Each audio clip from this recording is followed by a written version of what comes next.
So this last truth that we discussed is that Jesus was born into a sinless state of being.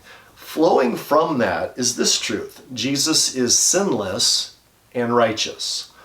Jesus is sinless and he is righteous. So Van, would you please read Acts chapter 3, verse 12, and then verses 14 and 15. When Peter saw this, he addressed the people. Fellow Israelites, you denied the holy and righteous one and asked to have a murderer released to you. You killed the source of life, whom God raised from the dead. We are witnesses of this.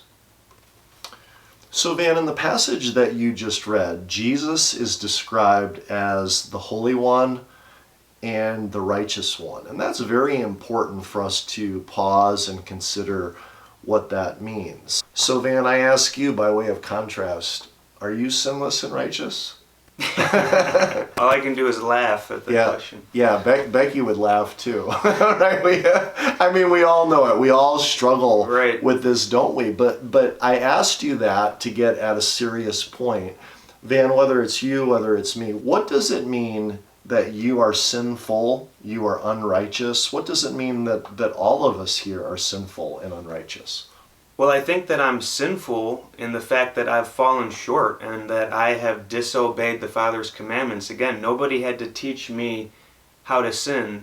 And I'm unrighteous in the fact that I haven't kept the Father's commandments. I've completely missed his standards. And that's a good starting point then for us to think about Jesus, or at least helps us understand this claim that Jesus is sinless, without sin, in that he never disobeyed God the Father, and he's righteous in that every expectation that God the Father had for Jesus, Jesus met perfectly.